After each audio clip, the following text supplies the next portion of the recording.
Some will give interviews. What word again will you have with the music? No, this time round.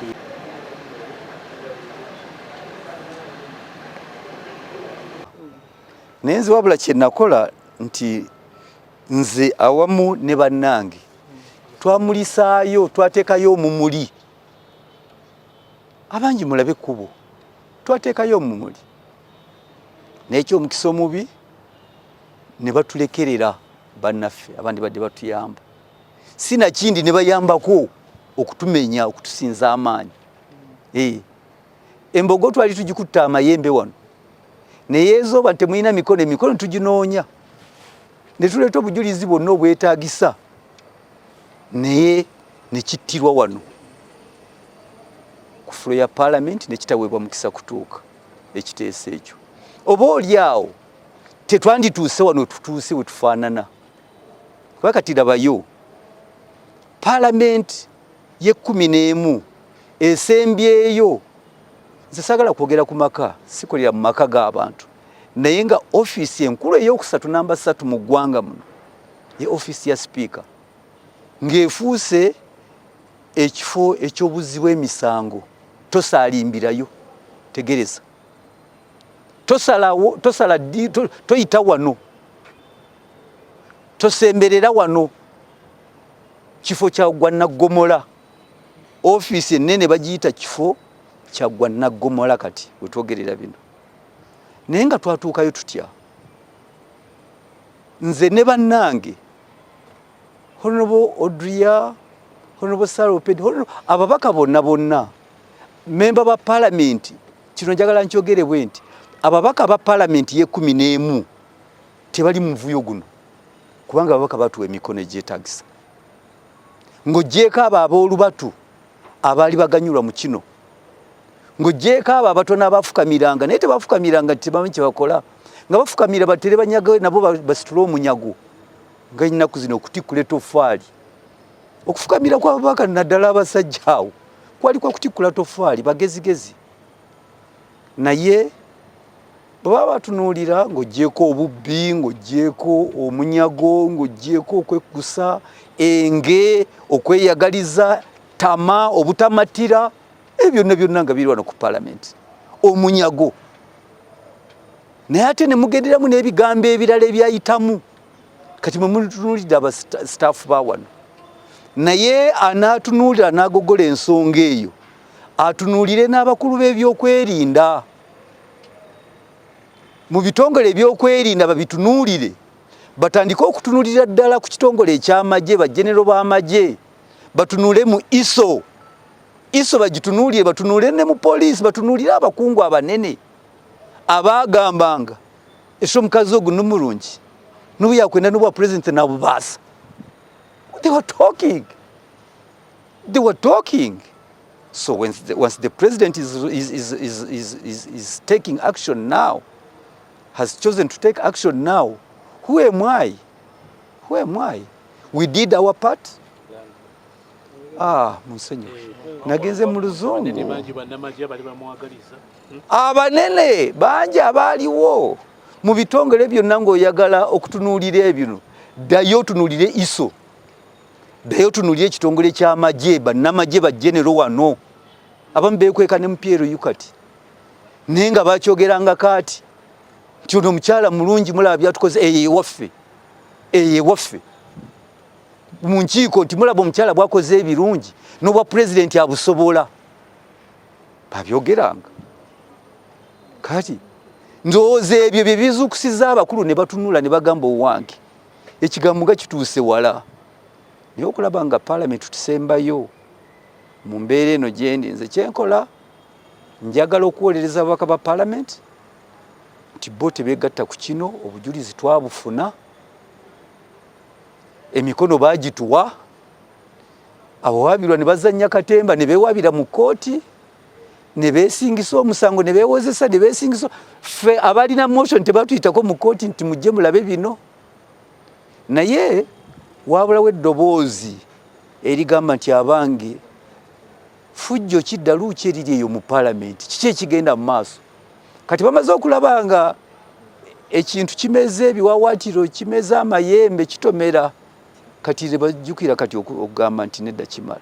nze ndowooza nti no baba kubanga batuwa omwaganya twandigogodde bulungi parliament kubanga toyogera ku Anita ffenna nange nga mwendi tuli babaka ba parliament ye11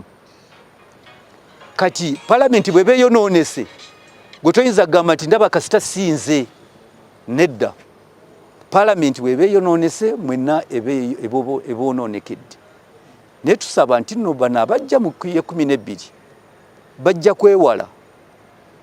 kwewala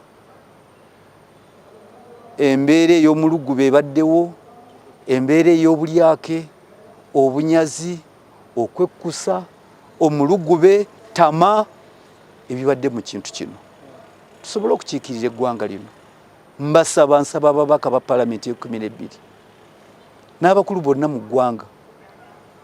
twetunuulire ffenna tuleme kutwala kino ekya Anita Among on a serious note tuleme kutwala kino ekya Anita Among ne tulowooza Anita yali muntu omu naye be yakolagananga nabo bw'otunuulira ekibiina kyange kya NRM okuva ku electoral commission ya NRM tunuulira national electoral commission eya justice byabakama mbajjukiza era nkyogera ogusembayo twali tuli mu boardroom nga tuwoza Honorable Justice byabakama n'afuna essimu yes right honorable Madam Speaker n'afuluma n'agenda mu ofiisi ye yagenda okudda najja nga ayolesebwa ayogera birimi kati n'olwekyo muleme kwogera kintu kimu mutunuulire kooti lwaki kooti zibadde nga zizinira ku ntoli za muntu omu ng'ate balayira okukuuma n'okunyweza ssemateeka w'eggwanga twatuuka tutya wano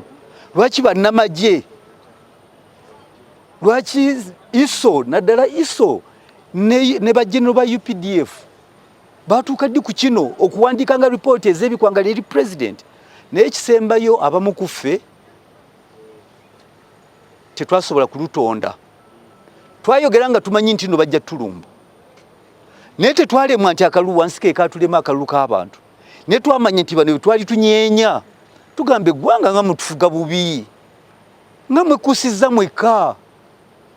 Uganda nene okusinga ffe twamanya nti bajja tulwanyisa era baatulwanyisa naye ndi mulamu nti n'obulamu twabuwonya nandibadde siri wano era kye neenyumiriza kye kimu mu nsi muno okuba nti obulamu weebuli obulamu tubulina obulamu nsobola okwongera n'entambula kati naye sijja kwongereza ku ekyo Anita mugjeeko amaaso naye mutunuulire sisitimu ebadde emenyese ebadde evunze n'ekitongole eky'electoral commission nekivunda n'ekitongole ekiramuzi ne bakivunza gw'omulamuzi owuliriza otya omusango abaka ba parliament balina petition yaabwe wano amangu ennyo ne weekweka nti owuliriza ewabira petition ya parliament kooti owulize petition nti abaka tebasaana kuleeta petition yaabwe mu parliament ng'ate gwe oli mukono ogwetengeredde ogwa judiciary oziyize kubanga judgment bwe beewabira bokka nakebera mu record ya kooti omwabi tamanyiddwa era record ya kooti ekulaga nti omwabi mu kooti mwali eyatuwaabira omusango gwaffe teyalinnyako mu kooti kati nolwekyo muleme kutunuulira Anita ku kino ekitono mutunuulire emirandira gye gibadde gitattanye nnyo eggwanga ate muleme kumunenya nga Anita ng'omuntu twenenye ffenna ekitongole ekiramuzi alesa kubye kyabugazi electoral commission ya justice byabakama nze neerabirako nga byabakama afuna essimu ya right honorable speaker wakati nadduka n'agenda mu ofiisi ye eri munda agenda okukomawo nga ayogera birimi ebyavamu bye bino bye mulaba naye nga yali ku jjeeke ya Anita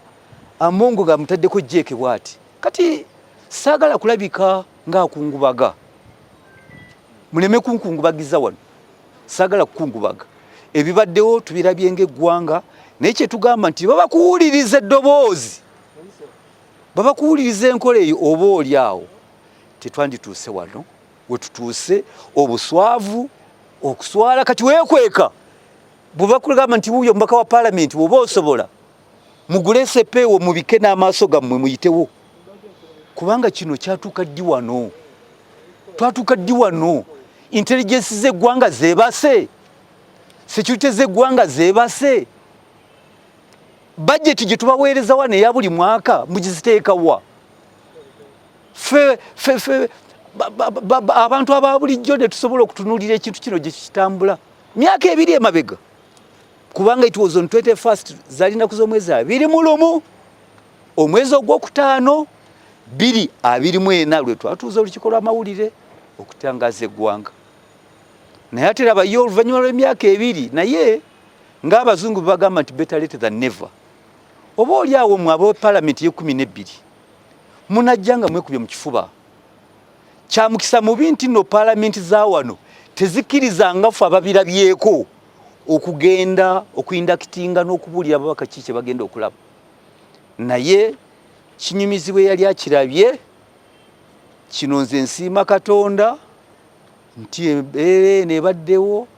oba ereeteddwa CDF kubanga embeera webadde etuuse omukyala ng'amanyi nti pulezidenti ali mu kikondoolo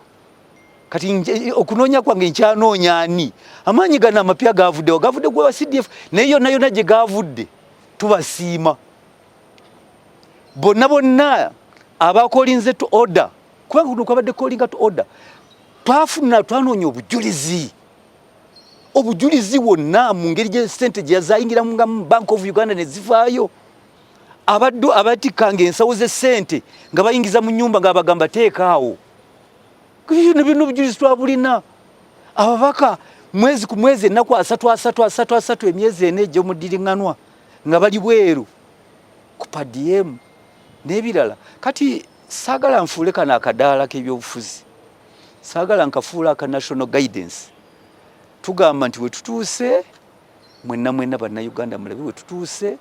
naye ng'olugero lw'Oluganda bwe lugamba nti ng'akabi kanajja lubaala akwata mu kyawe epasonuka nti gwe batakkiririzamu yayogera oba omumpi talenga nzige ne bwalengera enzige bannange enzige ziizo zijja kubanga bamulaba nti mumpi ye they never take him serious him or her kati ze mwagala mbagambe ki mwe bapressa mweraba munviire mu kufumitiriza kwange namanya nti n'ekyokunvuma nonsense yali mugezigezi nga yagala kunzija ku mulamwa kubanga olwandingambye nonsense nandimugambye you a thief oba you are stupid nenzi saddamu nga mulaba antwala nzije ku mulamwa nze ne bw'ŋŋamba oli musiru totegeera kinzijako ki ne bw'ŋŋamba ni nonsense oki kati kale kanzikirize kati aha abaliddawo abalisoma ebyafaayo balizuula ani yali nonsense kati namwe muleme kunziza mu debate nagisubwanga omukyala ali mu house ng'akyatudde akyayogera kati omuntu agudde mundeetera ki okumuteeka ku bulumi ku bujulizi tewali kyenyiza kumuddamu adde kitambula mbadde nkigobera kubanga kyensi ntono nnyo ebiriwo weebiri era nabyo nsuubira bijja kuggwa ekiriwo kyakwogera ku nguzi nti mweri mu paalamenti nyingi era n'okunoonyereza okukakasa abanoonyereza tebannatulaga bingi ki ebivuddeyo n'ebitavuddeeyo naye tusaba omulimu ogwo gugguke buli omu alyoke akakkane ate oluvannyuma tulyoke tunoonyereza abali b'enguzi abalala ba pulezidenti bwe yali ayogera ekkololo yagamba kino ekisanja temuli buli akena kulya nguzi ate era tekuli kwebaka yes kakati abantu abamu bafuna obweraliikirivu oluvannyuma lw'omwami omu akola mu ofiisi y'ebyempuliziganya mu paalamenti okugamba nti amayitire gange tegamanyiddwa naye ewulidde clark bw'ayogedde nti nasaba ate nga saasaba mu wiiki eyo nasaba nga wabulayo omwezi so ye omwami oyo yandize nanneetondera okuleeta ensasagge okweraliikiriza abantu nti nabula ate nga gyendi ate nga bakama be bataasobola kwebuuzaako bamanyi wawe nali mpozi egyobadde mbere y'akasirikiriro eyisiza etya nedda ffe tuyisiza bulungi ze sirina tabu kubanga bojjukira bulungi nze omubaka omu abaali ne bassekikuubo ne honorable Lyoni abaleeta ebikikwatagana ne sensor motion. Fa abantu abamu abasooka okwogera mu parliament wano mu 2023 nga tugamba nti no parliament eri corrupt, nga tugamba nti no mutuulirize netunoonya signatures netufuna signature ekisukka signatures 108 nga twagala petition yaffe bagiwulirize mu nyumba, nga tugamba abantu nti parliament yaffe eno nvundu eri corrupt, neffe ne bagezaako okukolaki, ne bagezaako okubanga tino batufata fe abatandika kukola gundi sensor motion, neera mu bululu abantu ne bakolaki, ne batuwa obululu. Era kuba commissioners abo betwagamba nti no bali corrupt, ndooza omu yekka yakomawo. So abayuganda bakola omulimu gwabwe. So nze sirina bukenke bonna ekigenda maaso mu parliament kino kyali kirina okukolebwa okuva mu 2023-2024 kubanga ffe twayogera nti no parliament nvundu eri corrupt. So ffe twaniriza nnyo ebigenda maaso mu parliament wano. Parliament eno yeetaaga kulongesebwamu, obubbi mwebuli, buli sente bali mu kuzirya, enguzi bali mu kuzirya mu parliament. So ffe tweyanza nnyo MK ne president kye bali mukola okutereeza ebigenda maaso mu parliament. Amanya Isaac Tim Giu, mubaka wa parliament Padiere.